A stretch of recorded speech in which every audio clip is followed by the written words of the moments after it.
சர்வதேச நகரம் என்ற அடையாளத்தை கொண்ட ஆரோவில்லை ஆக்கிரமிக்கும் முயற்சிகள் நடைபெறுவதாக ஆரோவில் வாசிகள் அதிர்ச்சி தெரிவித்துள்ளனர். ஆரோவில் சந்திக்கும் பிரச்சனைகள் என்ன? இந்த தொகுப்பில் பார்க்கலாம்.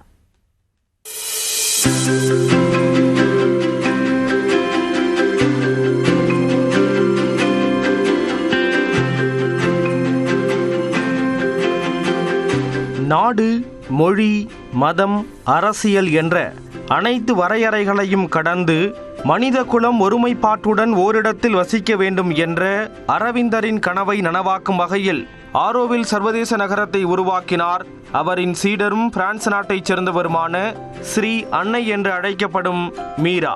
விழுப்புரம் மாவட்டத்தில் தமிழ்நாடு புதுச்சேரி எல்லையில் உள்ள ஆரோவில் தற்போது மத்திய அரசின் கட்டுப்பாட்டில் நிர்வகிக்கப்பட்டு வருகிறது. அதன்படி 7 பேர் கொண்ட நிர்வாக குழுவை மத்திய அரசு 4 ஆண்டுகளுக்கு ஒருமுறை மாற்றி அமைக்கும். தற்போது தமிழ்நாடு ஆளுநர் RN ரவி தலைமையில் புதுச்சேரி துணைநிலை ஆளுநர் கைலாஷ்நாதன் மற்றும் ஓய்வு பெற்ற IAS அதிகாரிகளும் பேராசிரியர்களும் இந்த குழுவில் உறுப்பினர்களாக உள்ளனர். குழுவில் உள்ள அனைவரும் பாஜக மற்றும் RSS அமைப்பிற்கு ஏதேனும் ஒரு வகையில் தொடர்பு உடையவர்கள் என கூறப்படுகிறது.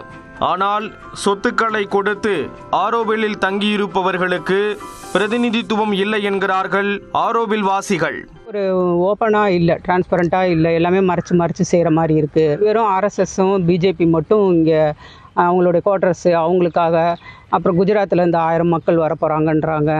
அப்புறம் வீடெல்லாம் காலி பண்ணிவிட்டு அவங்களுக்கு கொடுங்கன்றாங்க. 4800 ஏக்கர் பரப்பளவு கொண்ட ஆரோவில்லில் 50 ஆண்டுகளில் லட்சக்கணக்கான மரங்கள் நடப்பட்டன. அவற்றில் 15000க்கும் மேற்பட்ட மரங்கள் வெட்டப்பட்டதாக புகார் எழுந்துள்ளது. ரோடு போடுறாங்க, பில்டிங் வருதுன்றாங்க, இதனால மரத்தை வெட்டுறாங்க. அப்போ ரொம்ப கஷ்டமாக இருக்குது. நாங்கள் கேட்டோம் பாரு, உங்களுக்கெல்லாம் வேலை கிடையாது, உங்க வேலைன்ட்டாங்க. தியான மையம் உருவாக்குதல் என்ற பெயரில் செம்மண் கொள்ளை அரங்கேறி வருவதாக அதிர்ச்சி தெரிவிக்கிறார்கள் ஆரோவில் வாசிகள். மணல் கொள்ளை, மரம் வெட்டி மரம் விற்கப்படுது, ப்ரொடெக்டட் ஸ்பீஷீஸு பனைமரம் வெட்டப்படுது, புறம்போக்கில் மரம் வெட்டுறாங்க, நீரோடை திசை திருப்பல், பல வகையான லேண்ட் யூஸ் வயலேஷன்ஸ் நடக்குதுங்க. ஆரோவில்லுக்கு ஆண்டிற்கு 15 கோடி ரூபாய் கொடுத்து வந்த மத்திய அரசு 2021இல் புதிய நிர்வாக குழு அமைத்த பிறகு அதை 400 கோடியாக உயர்த்தியுள்ளது. அது மட்டுமன்றி ஆரோவில் திட்டம் என்ற பெயரில் 1000 கோடி ரூபாய் ஒதுக்கியிருப்பதும் ஆரோவில் வாசிகள் மத்தியில் பல்வேறு சந்தேகங்களை எழுப்பியுள்ளது. மேலும் ஆரோவில்லின் ஒரு பகுதியை RSS பயிற்சி கேந்திரமாக மாற்ற மத்திய அரசு முயற்சிப்பதாக சந்தேகிக்கின்றனர் ஆரோவில் வாசிகள். The original vision of the mother why this place was created was human unity. I don't see that how this development in terms of infrastructure is going to bring the human unity. நம்ம ஏமும் இன்னும் நடக்குறோமே சுத்தமாக கிராஸா நடக்குது.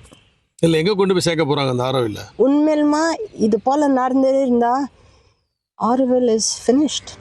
இந்த சூழலில் ஆரோவில் மீது தனி கவனம் செலுத்தி அதை மீட்பதற்கான நடவடிக்கைகளை தமிழ்நாடு முதலமைச்சர் மேற்கொள்ள வேண்டும் என்பதே ஆரோவில் வாசிகளின் எதிர்பார்ப்பாக உள்ளது. நியூஸ் 18 தமிழ்நாடு செய்திகளுக்காக செய்தியாளர் இளவமுதன்.